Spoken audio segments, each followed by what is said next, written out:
Another film that's during award season getting some buzz, it has been since really November, is a film with Cate Blanchett. I'll let you dive in and talk about the movie Tar. And this is not something you get your feet stuck in. Yeah, so this is about a composer named Lydia Tár. However, she's not a real person, but the movie presents itself as if she was. And you feel like she is. Yeah, you actually thought she was until I told you she wasn't. And so it's this composer who's, world-renowned or conductor, and she's one of the greatest to ever do it. And she's basically, if she gets this one crowning achievement, there's this one movement that she's going to conduct, and that'll basically cement her legacy as the greatest ever. Yeah. And so it's a biopic. Hold on one second. Let me just say, Wikipedia is not always accurate. And so when Wikipedia said that she is a real person, that is not always accurate. Okay, go ahead. I actually looked at Wikipedia and it said she was not a real person, so I don't know about this. I must have found a different Wikipedia entry. At last. That's not real. It's a puppet. And so for all of you college students out there who are using that as reference, be very careful. Be very careful. Wikipedia does have some great references at the bottom of the page, though. You should follow the source back to the original source. Yeah, that's right. Follow the sources. Follow the sources. Anyway, Tar, it's almost a biopic, although it's not about a real person. But who are you? I have told you. Are you deaf? No, you is blind. I'm not blind, you blind. That is what I just said. You just said what? I did not say what. I said you. That's what I'm asking you. And you is answering. Shut up. You. Yes? Not you, him. What's your name? Me. Yes, you. I am me. He's me. And I'm you. But it's about this particular character's, it's about like a 6-month period of her life. And I think some biopics struggle because they try to tell the entire story, the entire tapestry. But if one focuses on a specific time frame, I think that's where you can tell some of the most interesting stories. I think that's the case here.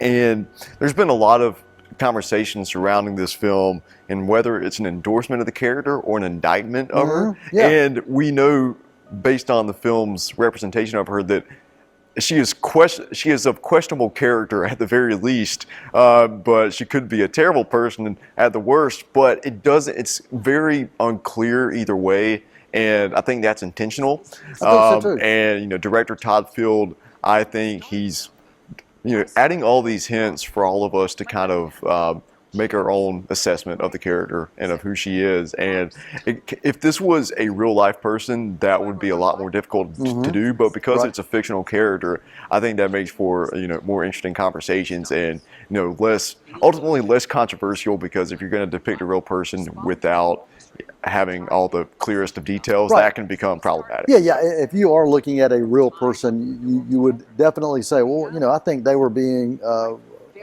biased here in their approach to it because it's fictional.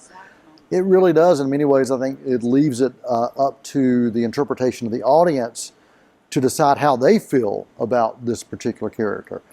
Cate Blanchett, she's just, she could portray, Mary Jane on these little Mary Jane, candy pieces, and it could be Oscar worthy. And she is an amazing talent, and she continues to shine, I think, in pretty much anything that she does. One of the things interesting to me about this film is its structure. The opening of the film, you have the entire credits before the film starts, which is what you used to see in early Hollywood. You would see the credits up front, and then you'd kind of dive into the story.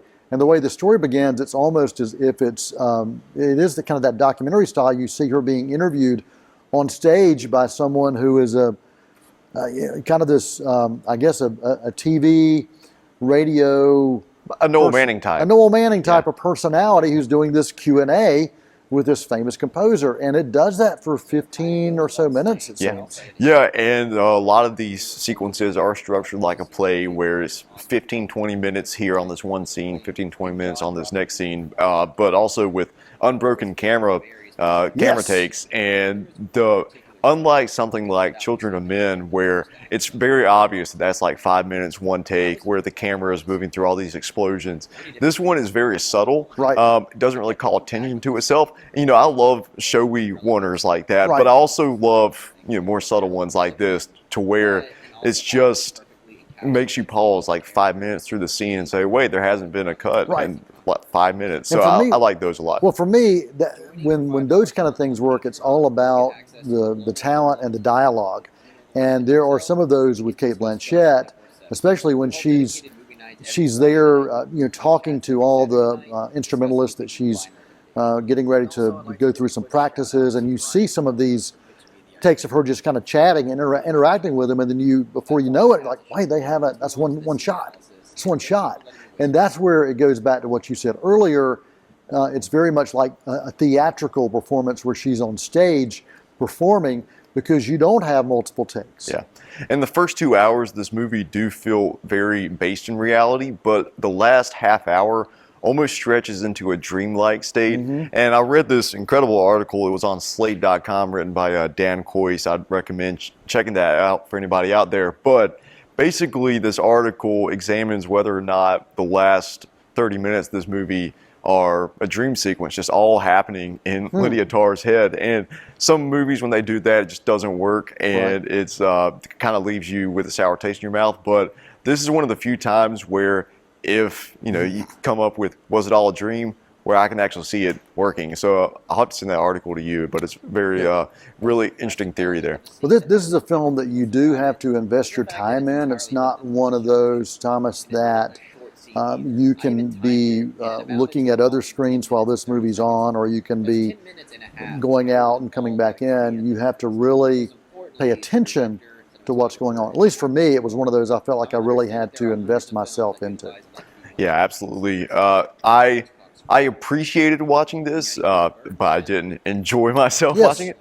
I'm probably not going to watch it again anytime soon, but it is worth watching just from a standpoint of theatrical performances from Cate Blanchett. Great ensemble as well. You have like Mark Strong showing up in a small role, and a lot of character actors that pop up, and you're like, hold up, I know that person. And so it is almost an ensemble, but not in your traditional sense. But I think ultimately for Tár, I'm going to give it an A-, just based on its merit as a great piece of filmmaking. But if you want to go, it's not a good family movie for the holidays or anything like that. Yeah, and the sound design's pretty amazing in this as well.